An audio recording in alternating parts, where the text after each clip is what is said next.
Assalamu alaikum, welcome to Game Changer. I'm Maryam Zia. Syria is back in a spotlight as we are witnessing that after years of calm, now rebel forces from Idlib have launched a sudden offensive, taking control of large portions of and large parts of Aleppo, which is Syria's second largest rather, city. And this escalation comes at a critical moment as we know that Middle East is also entrenched in a number of conflicts.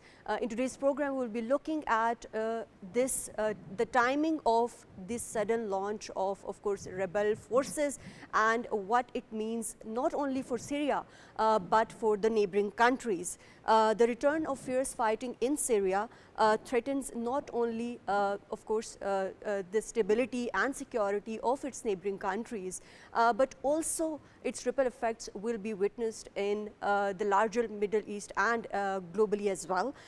Meanwhile, when we look at the humanitarian situation in Syria, of course, we know that it is continuing to worsen with millions displaced and 15 million people already in need of aid. In today's program, we'll be talking about all these dimensions and what needs to be done when we look at the future of Syria, and also what are, of course, motives behind these rebel forces that instead of standing behind the Palestinians, they are now attacking these, of course, Syrian forces and Syrian army as well. To understand all these dimensions, we are joined in the studios by Mr. Fraz Naqvi, who is head of Iran program, IRS. Welcome to the program. We're also joined online by Mr. Baluch, who is former ambassador. Welcome to the program. And we are joined online by Dr. Gul.i.Ayesha Bhatti, who is current affairs analyst. Welcome to the program. Dr. Gul.i.Ayesha Bhatti, let me start with you. And of course, we want to understand before going and diving into the current situation in Syria, what were the key factors that led to Syria's civil war in 2011, and why has the conflict persisted over a decade now? Thank you, Maryam. Indeed, there are so many things involved, so many factors. They were responsible for the initially starting of this difficult scenario in Syria. There were political repression by the Bashar al-Assad regime because he has got the 54 years of family rule, and the people were there. They were looking for more democratic rule, and they were against his authoritarian regime. So the political repression was one of the main reasons. And then economic hardships were there because unemployment was there, economic inequality was there. As Syrian, they are divided into so many sectarian aspects as well, and they were feeling marginalized, specifically that minority, those who were feeling unrepresented at that time over there, and the corruption and the lack of opportunity was there. And the third major factor was the Arab Spring influence. And as we know that the Arab Spring, that uprising was from 2010 to 11, it was on its peak. And because the whole Arab and Middle East and the Northern Africa, they were being affected in getting influenced by it. So definitely Syria was also taking that heat, and there were a lot of crackdowns over there, and a lot of protests were there, and sectarian and tensions were there. As I mentioned to you before, that the sectarian tension, this is something really, really important. And then there is another thing. Sometimes we say that that a state's geopolitical location is sometimes it's a benefit, or sometimes it's become curse. And if we look into the Syria, its position on the map is somehow a kind of bring curse to this place, because it has got so many outside factors, so many international stakeholders involved. So it has a kind of mess over there. The international powers, they are supporting their own groups over there, and you have seen that what kind of mess they have made out of it. And foreign intervention, we can say it since the beginning, there are specific bigger powers. For example, so the center of Syria, they are, the Assad government, they are being supported by Russia, Iran, Hezbollah since 13 years specifically. Right. And then, in the northern western side, there is Turkey, along with all those Turkish rebel groups, specifically HTS now, that has shown its discontent from the Turkey. And but initially they were working together, and then we have that in northern eastern side there is FTF force, that is Syrian Democratic Force, and they are being supported by the America along with YPG, the Kurdish fighters, and those fighters. And Right, this right. We will be talking about these rebel groups as well, and of course the mediators as well, when we talk about, of course, regional alliances. But Faraz, coming to you, like Dr. Gul.i.Ayesha alluded to the reasons. How significant, in your opinion, was the Arab Spring when we talk about the current situation that is ongoing in Syria, specifically in the context of civil unrest that we have been witnessing for over a decade now? Thank you, Maryam, for inviting me to your show. When we look at the Arab Spring dynamics, we would find that it proved successful or partially successful in those Arab countries which were not oil rich, for example, Tunisia, Egypt, to an extent Syria as well.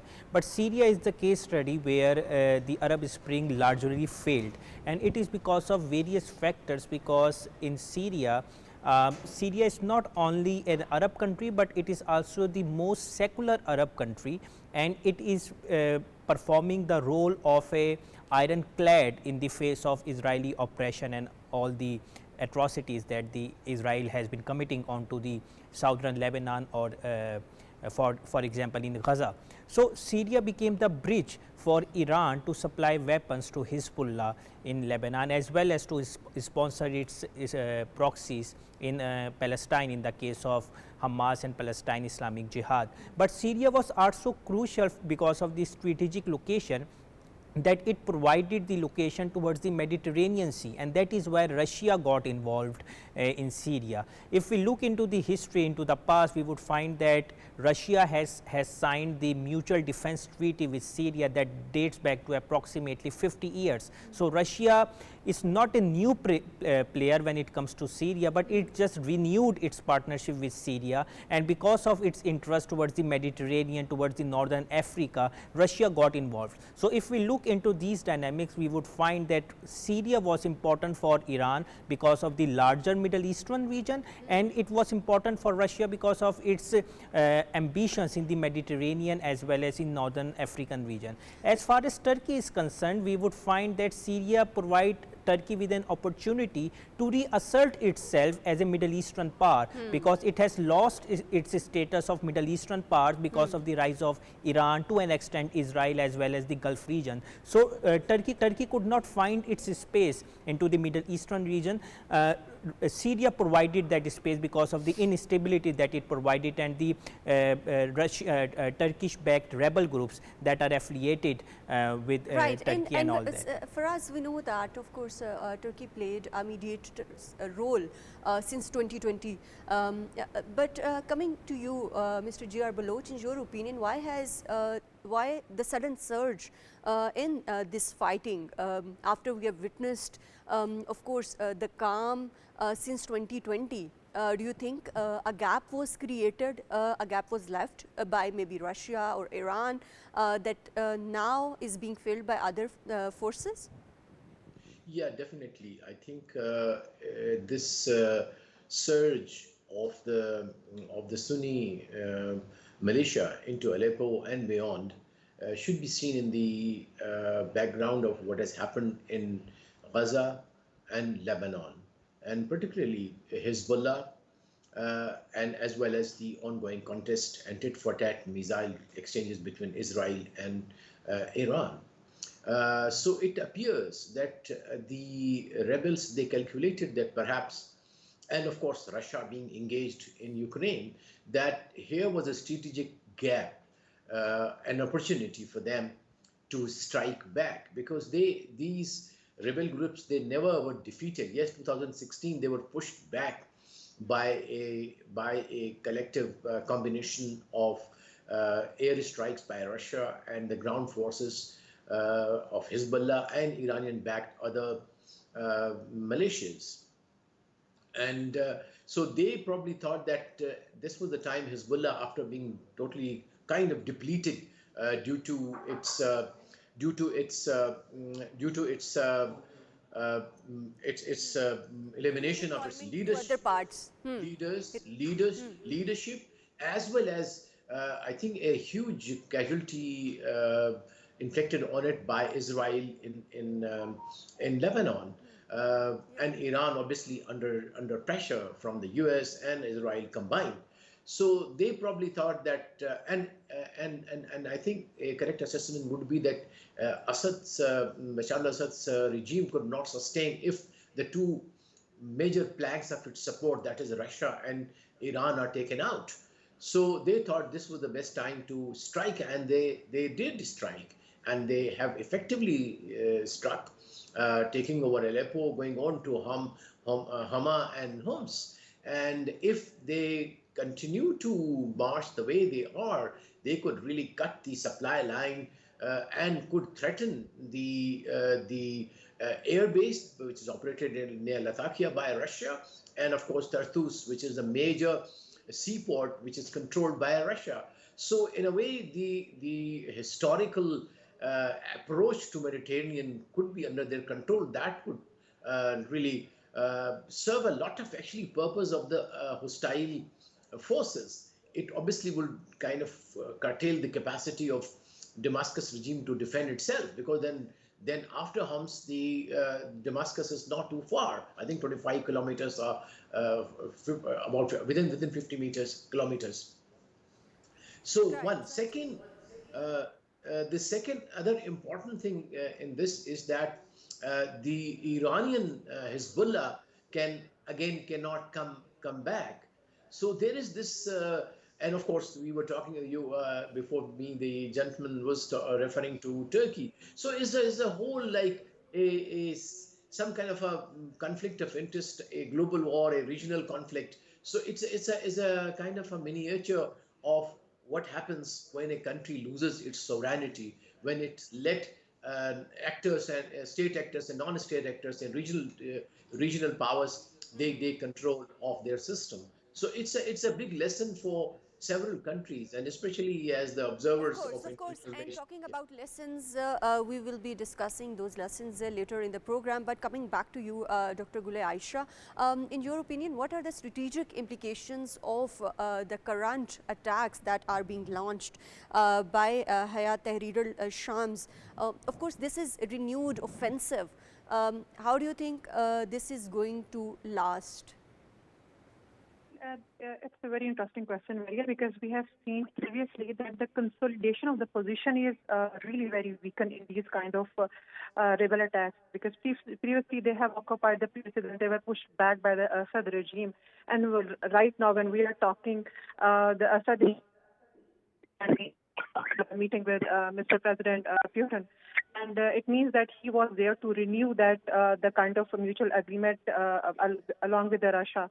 So definitely he is going to come back with more power. Although Russia is facing, the kind of two-front war that is indeed into a right conflict of the Ukraine and then indirectly in Syria. So for Russia, it's going to be very difficult. But yet, obviously, to keep its prestige upgraded and to keep its, alliance as a strong will in Syria, Russia is going to help them. But right now, the one thing we can surely say that this was the Assad regime. They were caught off guarded. They were surprised about because of the attack was so sudden. Actually, what they were thinking, when we go back to 2020, there was a kind of a mutual agreement between the Turkish and the Russian, interest, and they were talking about exactly, and they was a frozen conflict. They were the degree of complacency was there in Assad regime because they were thinking that now the relations are normalized and things are going to be in the same status quo. But this status quo has been moved out and has been shattered badly. and that is because of those false hopes Assad regime was putting on Iran and Russia. Those two states, those currently are involved their own issues. We have seen the Iran's engagement in Middle East, in that Gaza war, and then its conflict with Israel, and its constant support to Hezbollah in Lebanon. So obviously, Iran has working on so many fronts, and similarly, Russia is working on it at home with Ukraine, and then Right, right. in the Middle But East. Dr. Ayesha, how do you think that the ongoing conflict in Gaza is intersecting with this, of course, sudden resurgence of rebels and their attacks in Syria? Well, definitely, it would have not been this kind of condition if the Hezbollah was not being weakened in Gaza. Gaza or Syria, they are connected somehow. The defeat of the Hezbollah, they are badly being defeated via Israeli intelligence. So definitely they are weak over here in Syria as well, and they were not ready. They were not putting all these justified attention in Syria. So definitely both are connecting. The another thing is that Iran is because constantly involved in Gaza, is not ready to give all due attention to the Syria. So both of these regions are connected. Overall, the whole region is burning right now because of so many proxy wars and foreign hidden hands involved in it, and they are all looking for their own personal interest. And unfortunately, nobody is there to take care of the innocent people. Right now in the capital, there are almost 15 million people who are displaced, and 5 million people, they are stuck right now in the capital, and they are looking for support. They are looking for humanitarian assistance, and nobody is there. They are not letting any humanitarian assistance to reach out to these people. So that is the main concern that is usually not being taken care of these powerful states, unfortunately. Right. Thank you very much, Dr. Gul.i.Ayesha Bhatti, for joining us in today's program, for your valuable input. For us, coming back to you, of course, when we talk about the gap that is being left, do you think that Hezbollah's redeployment to Lebanon has created that gap in Syria that is now being filled by these rebels? And also, what's the role of these regional powers such as Turkey, Iran, and Saudi Arabia in influencing the dynamics of civil war in Syria? Well, Maryam, I would like to slightly disagree with my two other colleagues. Hezbollah was not as much deployed in Syria as it was depicted. Rather, Iranian strategy towards Syria was dependent upon other militias that Iran has sponsored, primarily from the Gulf region as well as Iraq. So it was not Hezbollah, for that matter, that was having the significant amount of number and presence inside Syria. Yes, there were some elements in terms of training, in terms of other supply lines, but not in the military domain to that extent that its redeployment would have much effect on the Syrian security. Rather, if we look into the facts, we would find that it was basically the Russian air strike, the Russian air power that kept the Assad regime intact, and it was the effectiveness of Russian air strikes that was become counterproductive for rebels. And if we look into the current scenario, we would find that the attack was not so sudden. In fact, the military mobilization and the military build-up was already present, but the thing that took the entire globe into surprise was that how weak the Syrian forces were without the help of Iran and Russia. So I think in the short term, yes, it was a setback, but in a long term, when the refocus of Iran and Russia along with its militia would come into effect, I think the rebels would not sustain their initial successes, because if we look into the profile of rebels, for example, Hayat Tahrir al-Sham HTS, it was the rebranded version of Al-Nusra. And Al-Nusra Front was the offshoot of Al-Qaeda, which was condemned globally and labeled as terrorist organization. And we would also find that this external threat of rebels also unified Syrian Kurds with that of Syrian government, because although Syrian Kurds have some sort of disagreement with Syrian government, but the threat of rebels was a unifying force. And we have also seen there have been some sort of collaboration between the Syrian government forces as well as SDF, which was operated by the Kurd Syrian Democratic Forces. Right. Regarding the second part of your question about the role of external powers, well, Saudi Arabia has very minimum say when it comes to Syria. Yes, Iran has the substantial say, and towards the southern eastern border we have seen the Turkish mobilization as well. But the proxy strategy of Iran is far much superior than that of Turkey. So, in the manner how Iran utilizes its proxy partners is way much superior to that of Turkey. So, I think the Turkish relation with its proxies inside the Syria would not But for be us, we know that substantial in a longer term. Iranian, of course, foreign minister traveled to Syria as well. How do you see that, and how do you think this is going to be playing out in coming days? Well, we have seen recently that Iranian diplomacy has been proactive. So, that is why for the very first time Iran has actually labeled Turkey as a destabilizing force, quote unquote, inside Syria. So, I think to mend the ties with Turkey and just to strike a deal or just to warn Turkey, we do not know the actual outcomes of that meeting so far. But I think that the Iranian intention is that Turkey might not push the rebels towards acting against the Syrian government, because ultimately it would help the Israeli regime and it would impact the operations of Hamas, Palestine Islamic Jihad and Hezbollah in southern Lebanon and Gaza, because if there is an other war that has been opened into the larger Middle Eastern conflict, I think the effectees would not be Israeli or any other countries, but the people of Syria, Gaza and southern Lebanon. So, I think this is the motivation,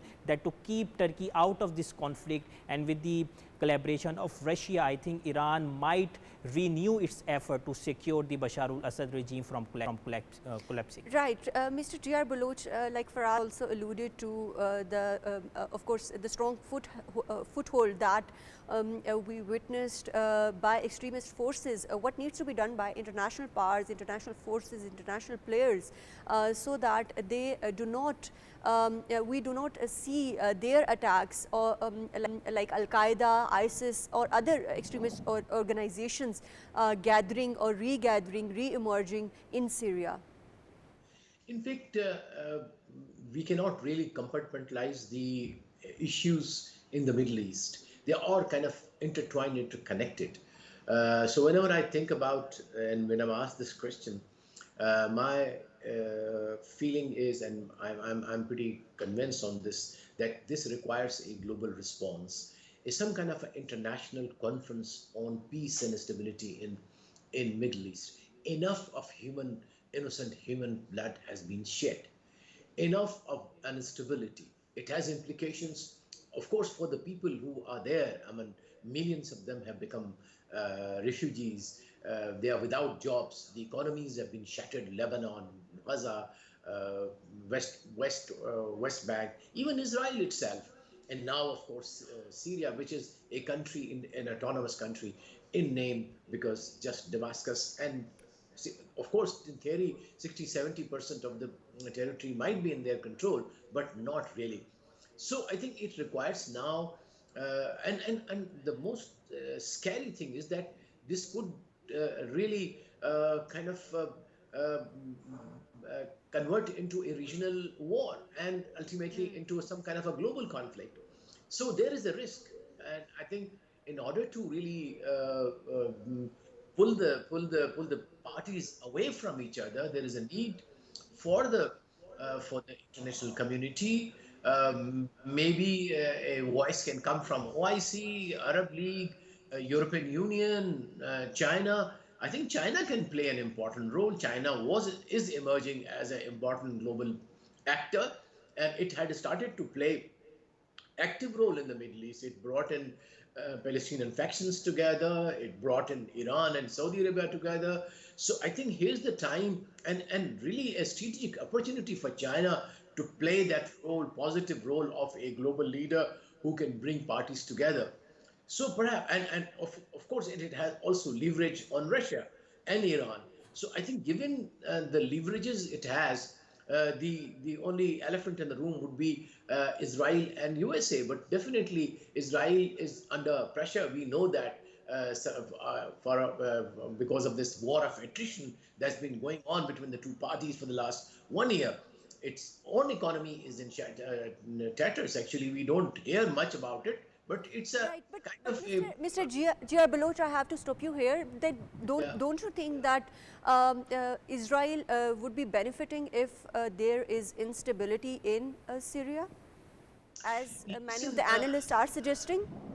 yeah, I think Israel has, if you look at the their bigger dream, and Netanyahu and his Janta's bigger designs, obviously they would like to achieve, to have the continued instability, because that gives them an opportunity to not allow any moderate forces to come to power in Israel, and then renegotiate with the neighbors a more peaceful solution to the crisis. Rather, they like to go continue to be in this war hysteria within Israel, and of course beyond its supporters in the West. So yes, if you look at their narrow this thing, but I think in the long term, Israel needs a stable Middle East if it has to sustain as a normal country, as a normal society. In fact, there were many studies which suggest that a lot of Israelis have left. Now its economy, look at this narrow population. Of course, there's a technology and full support of the West, but definitely if they really want Israel to be surviving as a normal state, they have to start thinking about the peace and reconciliation and accepting the legitimate rights of the Palestinians. Without it, I think they cannot. Instability, yes, but instability itself kind of generates another instability. If they let Syria be under the Malaysia controls, how would they be assured that there'll be no Malaysia which will be working against Israel? So I think if we look at rationally and dialectically, I think it will be very obvious for us that instability or bifurcation of countries into factions and a continued crisis is in nobody's interest. Yep. Right, right. Coming to you, Faraz, how interesting, in your opinion, is the timing of this offensive, especially when we see that this was the same day when there was a ceasefire going on between Hezbollah and Israel? So Maryam, the timing is very interesting, and it is crucial for two reasons. From the regional perspective, we see that since the focus has been on Gaza as well as in southern Lebanon, and the ceasefire has just struck, so all the forces, military forces that were present in Syria was not that much on guard. So that is why the rebel offensive took all of them off guard. And from the global perspective, if we see that it came just right after the election of the US presidential elections, and the president-elect Donald Trump has already announced in his campaigns that he would going to pull out all the forces of US from the region. And from this angle, if we see that US has a strong military alliance with the Kurds of Syria, so the renewed confidence was instigated in the rebels that because of the Trump announcement of pulling out the forces, there might be a possibility that the Syrian Kurds would get weakened, and since they would be weakened, and since Russia and Iran are refocusing on Ukraine and Gaza respectively, so the Syrian government could be weakened as well. So there is an opportunity for Syrian rebels to kill two of its enemies from one sword. But when we talk about these rebel organizations, there are of course internal divisions within these organizations as well. Do you think they are going to be overcoming those challenges and reorganizing, rearming themselves? Well, it is very unlikely, because there are three types of rebels. The first one are secular rebels, which are rebranded as Free Syrian Army. The second one are the nationalistic rebels that are based as Ahrar Sham and other affiliates and supported by Turkey. The last one are the Islamist rebels, which are the offshoots of extremist organizations like Al-Qaeda, and they are under the umbrella of Hayat Tahrir al-Sham, HTS. So Ahrar al-Sham as well as Free Syrian Army are trying to disassociate themselves from HTS. But we also note that the military capability of HTS is far much greater than that of Ahrar al-Sham and Free Syrian Army. So there is the internal conflict going on within the rebel forces, and that is why I say that in the short term, yes, they have successful in capturing some of the cities, some of the locations, but in the longer term, because of these internal divisions, I think it is very unlikely for the rebels to sustain their success. Right, Mr. G.R. Baluch, with 70% of Syria still under Assad's control, how do you think, how likely is that, and how significant is the loss of Aleppo at this point in time for the Syrian government? Lifeline. Incidentally, I've served in Syria for 5.5 years as a diplomat. I have traveled extensively. In fact, I traveled to Aleppo. I've seen it. I visited it, and really, my heart literally because it was my first posting, I kind of build a rapport and a liking for the people, because it's one of the most culturally advanced society if we look at the Arab world. And they essentially were very civilized people, but look what happens, the politics and the conflicts, how can they degrade a society? So there's one lesson. So I think, no, it's a very big setback. In case they are able to sustain their offensive, and they are able to consolidate their positions in Aleppo, Hama and Homs, they can pose a very, I think, serious threat to the Russian, not only the regime in Damascus, but to the Russian bases in Tartus and Latakia. So I think it's a very serious challenge to Russia, to Iran, and to the Assad regime in Damascus. And of course, also a challenge for Turkey, because the things can go wrong, and because Turkey was able to, in a way, bring in some control on its northern borders with Syria by way of controlling the Kurdish rebellion there. So I think this a continued turmoil, some kind of a continued active conflict among various militias will not be in anybody's interest. So ultimately, the solution would be to really disarm all of these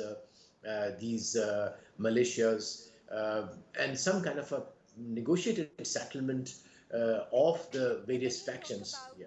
Right. When we talk about this settlement, how do you see this settlement? What this settlement is going to be looking for the regional players, for Syria, and for, of course, rebels who are going or are willing to sit on table? And how do you see Assad is going to be countering, as he is claiming, to counter these rebels? What is this going to be looking in coming days? In fact, based on my experience there, unfortunately on the one hand, it was the most, I think, civilized society, but at the same time, it was really a very polarized society. Unfortunately, on the factional and on the kind of Sunni Shia, Kurdish, Alawites, there were several factions. So those fault lines, they already were there. So what happened was, when the central government got weakened in the wake of the Arab Spring, or whatever, or the Arab Autumn, I call it, it really, those fault lines really widened, became wide gaps, and ultimately everybody there exploited those differences among the Syrian people, and we saw what happened. Almost they had overrun, kind of very close to Damascus. So I think it will first of all require a big reconciliation among the Syrians themselves, because it's again a very diverse society. As I mentioned earlier, there are Kurds, there are Shia, there are Sunni, there are Alawites, there are several other communities, Christians, of course, because Aleppo is historically a kind of city of, as we know, that it has the distinction of being continuously lived, one of the oldest lived city I think over like 4,000 years, as the legend goes. So it has been always a melting pot of various cultures, religions, and it's very interesting history that Aleppo has it. So now whether they can really sit on one, I think, as I said earlier, it will require first of all a reconciliation among the Syrians, and then within the region, that is Israel is a big factor, and of course all other actors in the Middle East, Saudi Arabia, Iran, UAE, who also play a role in Syria. They will have to, I think, play their positive role, and for Russia and China, and obviously we don't know yet what Trump will say. Although, I mean, these are all our wishes that I hope it comes, but definitely a peaceful Syria is pretty far yet, in my view. Of course, peaceful Syria is needed not only for the Syrian people but for the region at large as well. But Faraz, when we look at this situation, your opinion, why have the rebels chosen to fight at this point in time instead of showing solidarity with Palestinians, with all their arms and of course ammunitions, training that they have? Well, Maryam, the objective of these rebels were not to create some sort of united Ummah or Islamic Caliphate for that matter, and they are not the part of the so-called axis of resistance that was propagated by Iran. So, the Gaza conflict, in which Palestine Islamic Jihad and Hamas both are present, they are the part of Iran-led axis of resistance. So, quote unquote, they could be prove opposition to the Syrian rebels, because all of the axis of resistance supported Bashar al-Assad against those rebels. So, it was quite natural for these rebels not to take up arms against Israel in the wake of Palestinian and Gaza conflict. And their modus operandi is that they would like to operate within the Syrian boundaries to reclaim their territories, and as the ambassador has said, to sort of we can say to dethrone the Assad regime and create a more unified government, in a case that would assimilate more of the population, because Assad regime, as we all are aware, is not from the majority of the public. It represents the minority of the republic because of him being Alawite. But the other tragedy is that Assad, there is no other alternative, more suitable alternative than that of Assad, because if we replace Assad, hypothetically speaking, the alternative would be the Islamist rebels that could create instability as well as promote extremist agenda. And for us, what are the chances of course, a power sharing arrangement between Assad regime and non-violent rebel groups? Well, Bashar al-Assad has already declined previously as well as this time that there would be no power sharing, because if he is to agree on power sharing module, then it means that it has surrendered his authority on the Syria. That could escalate into further tensions, and in the future the rebels could demand more of the territory. That is why previously in 2020 the mutual agreement was signed off, in which it was agreed upon by both the parties that the rebels would be contained towards the Idlib region only, and they would not escalate, and they would not move out, and that was sort of an agreed situation for all the internal as well as the external parties. But since the conflict has been burning into flames because of the Gaza conflict, the rebels saw the opportunity and escalated, and sort in an international law term we could say sort of violated the agreement and escalated. So, the mutual trust between the rebels and Assad has already been shattered. So, it does not matter whether the rebels would be peace loving or the extremist. I think it would be very hard for the Assad regime to accept to the demands of the rebels. Right. Thank you very much, Mr. Fraz Naqvi, for joining us in today's program. Thank you very much, Mr. Baluch, for joining us in today's program. Of course, this situation is going to worsen the already existing humanitarian crisis that we have been witnessing in Syria for over a decade now, and international community needs to do more. That's all from Game Changer tonight. Take care. Allah Hafiz.